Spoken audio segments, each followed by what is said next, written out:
Tumben pergantian tahun ini Jongus nggak jualan. Karena durian Nabi setelah dilawan, ya durian Nabi dong, darah Nabi mengalir, kan begitu. Mungkin juga karena Menteri Agamanya kan bagian dari mereka. Makanya mereka diam kan.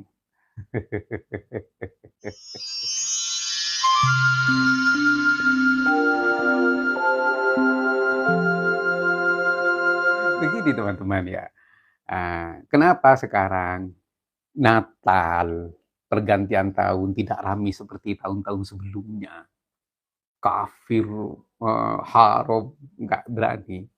Ya karena eksistensi dakwah bagi mereka itu sudah menurun drastis setelah terbongkarnya polemik nasab ini, ya kepalsuan nasab mereka, dan pengaruh mereka juga menurun bahkan hingga di bawah 50%. Oleh karena itu yang biasanya teriak-teriak Natal haram, kafir, itu semuanya nggak ada kan. Padahal kemarin itu ya Menteri Agama, ini Menteri Agama mau merayakan Natal di Kementerian Agama. Waduh, coba ini kalau 2020, 2019, di masa kejayaan mereka. Waduh, pasti rame media sosial itu. Ya. Sekarang nggak berani rame, karena mereka sendiri elektabilitasnya diragukan. Begitu. Kalau dari dulu kan dikenal sebagai durian Nabi, jadi teriak-teriak ke sana kemari itu bebas vulgar begitu. Karena durian Nabi setelah dilawan, ya durian Nabi dong, darah Nabi mengalir, kan begitu. Astagfirullahaladzim. Nah, jadi sekarang ya nggak rame ya di akhir tahun, di penghujung tahun itu nggak rame seperti tahun-tahun sebelumnya. Karena mereka sudah jadi tumpul. Iya. Jadi ya dari dulu yang suka ribut dan suka rame-rame di medsos ternyata kan mereka. Nah, sudah terbukti ini ya. Sekarang setelah kepalsuan nasabnya itu terungkap, maka sekarang nggak berani. Rami-rami bacot-bacot di media sosial nggak berani. Nah, karena takut ditanyakan. Kenapa kalian rami-rami menuduh orang lain?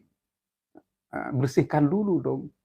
Atau eh, beresin dulu masalah kalian tentang nasab kalian. Kan takut digituin kan mungkin ya. Apalagi cerita-cerita hurufatnya kan juga dibongkar. Takut ditanyakan, ayo kafir mana antara mengucapkan selamat Natal dengan mengaku Allah? Berdosa mana daripada mengucapkan Natal dengan suruh nyemek-nyemek payudaranya setiap wanita yang ditemui di jalan? Takut ditanyain gitu mungkin. Makanya kan ngumpet semua. Astagfirullahaladzim. Jadi setelah Mbak Alawinya itu diam, ya jongus-jongusnya kan juga diam. Nggak berani bersuara kan. Eh, nggak berani bersuara. Karena juragannya ya nggak berani. Ya jongusnya juga nggak berani. Buktinya sekarang Kementerian Agama mengadakan perayaan Natal di Kementerian Agama. Ini insya Allah pertama kali dalam sejarah Nusantara. Ini pertama kali dalam sejarah bangsa ini. Negara Indonesia yang kita cintai. Pertama kali. Begitu. Kok bisa? Karena tidak tercatat dalam sejarah perayaan Natal itu dirayakan di Kementerian Agama kecuali sekarang ini. Kenapa bisa kok? Sebelum-sebelumnya itu nggak bisa. Kok sekarang bisa? Karena yang selalu berteriak tentang kekerasan itu ya dari kelompok mereka. Dan yang diikuti oleh umat ya kelompok mereka. Karena mengeklaim dirinya cucu Nabi. Begitu. Bukan cuma kelompok mereka sebenarnya, dari kelompok HTI, Wahabi pun juga sering berteriak. Tapi pengaruh Wahabi dan HTI itu minim sekali. Yang mempunyai pengaruh besar itu ya mereka. Nah, pengaruh itu ambruk, nyungsep setelah kepalsuannya itu terbongkar. Alhamdulillah ini sudah 2 tahun. Di penghujung tahun ini ya alhamdulillah damai. Ya nggak ada suara-suara teriakan haram, teriakan kafir, nggak ada. Ada sih dari kaum Wahabi, tapi ya nggak seberapa kan begitu. Jadi sudah 2 tahun ini ya perayaan Natal berjalan dengan lancar. Dulu ya Kiai Ma'ruf Amin, kan beliau sebagai kepala negara, Kiai Ma'ruf Amin ya dulu. Itu ada sejarahnya dan di media sosial ada. Ketika Kiai Ma'ruf Amin itu mengucapkan selamat hari Natal, waduh. Teriak-teriak di media sosial Kiai Ma'ruf Amin, wah pokoknya dihujat habis-habisan. Nah, setelah dukungan mereka, junjungan mereka, Anies, ini. Anies bukan hanya mengucapkan selamat hari Natal, akan tetapi Anies membangun kanisa atau gereja di Jakarta. Datanya ada itu, saya juga bahas dulu. Setelah Anies membangun gereja, oh kan Pak Anies pemimpin, gubernur. Jadi nggak apa-apa lah. Soalnya di Jakarta itu kan bukan cuma kaum muslimin, ada juga kaum Kristiani. Jadi nggak apa-apa, boleh membangun gereja. Loh, Kiai Ma'ruf Amin kan juga wakil presiden, pemimpin. Di atasnya Anies loh. Haram, nggak boleh cuma mengucapkan hari Natal, selamat hari Natal. Itu Kiai Ma'ruf Amin dulu. Haram. Anies ini membangun gereja. Dan dikasih selendang juga. Ada foto-fotonya dulu saya bahas ini. Ketika kelompok mereka melakukan itu, maka itu halal bagi mereka. Ketika orang lain yang melakukan, itu pasti haram dan akan dihujat. Ini agama macam apa? Kok ada agama tebang pilih? Begitu teman-teman. Dulu juga terjadi. Ketika 2019 ya, 2019. 2018 Ahok dituntut karena penistaan Al-Quran. Hingga terjadi unjuk rasa berjilid-jilid tentang ayat 51 dari surah Al-Ma'idah. Iya. Ini penistaan Al-Quran. Kami di Madura banyak yang menanyakan, kenapa Pak Kiai kok nggak ikut keluar bersama-sama unjuk rasa untuk menuntut penistaan Al-Quran. Saya bilang, jangan diajari saya untuk membela Al-Quran. Karena mereka itu tidak tulus di dalam membela Al-Quran yang sesungguhnya. Coba dari kelompok mereka melakukan penistaan Al-Quran dan pelanggaran terhadap Allah Subhanahu wa Ta'ala, maka mereka akan diam. Oleh karena itu saya anggap unjuk rasa itu tidak tulus, begitu teman-teman.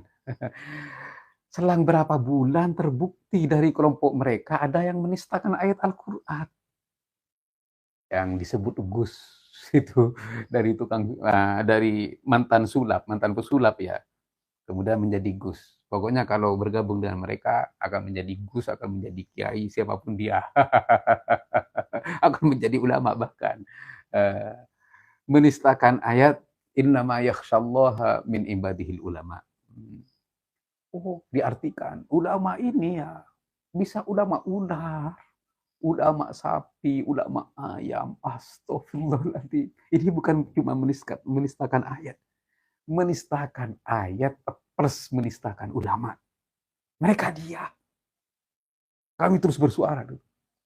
Ayo dong unjuk rasa ini. Penistaan Al-Quran dan bahkan penistaan ulama.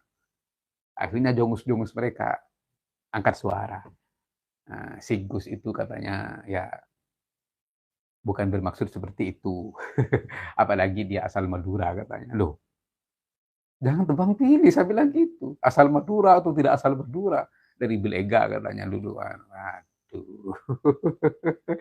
Berarti kan ini tidak adil.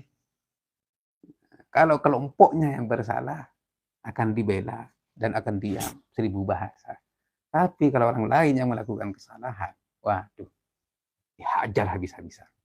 Nah, dari sinilah Allah Subhanahu wa taala memberi hukuman terhadap mereka. Akhirnya kepalsuan mereka terbongkar. Begitu teman-teman. Karena seenaknya mempermainkan hukum agama, seenaknya mendekan dan menyerang orang lain atas nama agama.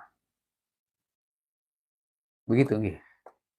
Jadi polemik nasab itu teguran langsung dari Allah Subhanahu wa taala kepada mereka yang selama ini menindas orang lain dengan mengeklaim dirinya cucu Nabi, keturunan Nabi, dan menindas orang lain dengan menggunakan agama.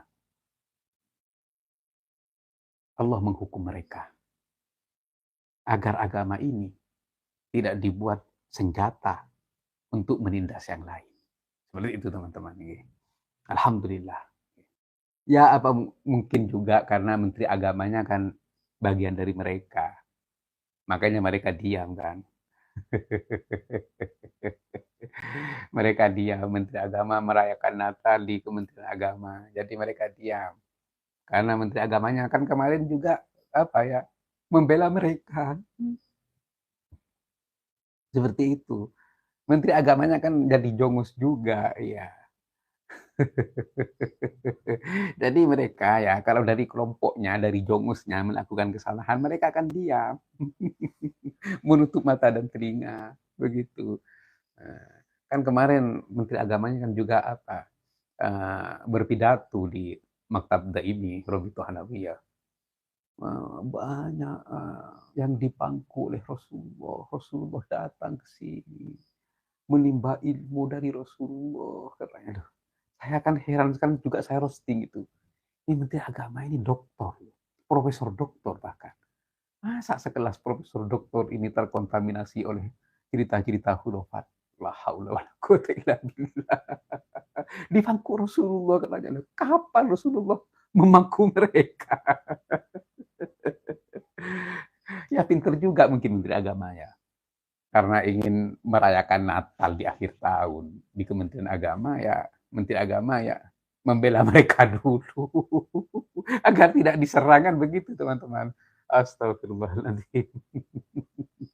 Kalau memang demikian, berarti apa ya? Hukum agama ini dipermainkan, tergantung rasa, tergantung hawa nafsu. La ilaha illa anta ya Allah, subhanaka inni kuntu minadh dhalimin. Ya Allah ya Karim.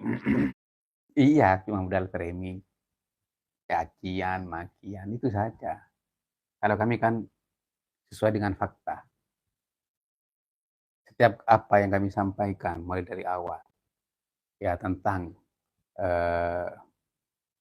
penistaan Al-Quran, itu ada faktanya. Dan tentang kasus raminya mengucapkan selamat Natal, yaitu juga ada fakta sejarahnya. Banyak di Google itu. Begitu teman-teman. Ya, kami bukan asal bicara, tapi sesuai fakta. Jika orang lain yang mengucapkan selamat hari Natal, itu hukumnya haram. Tapi kalau Ba'alawi dan dongusnya itu halal. Dulu Kiai Ma'ruf Amin dihujat, dicaci, dipraming. Kenapa? Karena mengucapkan selamat hari Natal. Giliran Anies membangun gereja, karena Anies itu bagian dari mereka, itu boleh-boleh saja. Dan bahkan sekarang, Nasaruddin Umar, Profesor Doktor, Prof ini, Menteri Agama, melaksanakan hari Natal, menggelar hari Natal di Kementerian Agama. Tidak ada yang bicara dari mereka. Ada yang bicara? Tidak ada. Ada yang mencaci? Tidak ada. Kenapa? Karena Menteri Agama jongus juga. Bagian dari mereka. Begitu. Coba lihat. Nah, beritanya di media sosial. Jadi, kalau dari jongus mereka, teman-teman, nah, itu halal. Karena agama milik mereka. Cucu Nabi, kan begitu. Astagfirullah.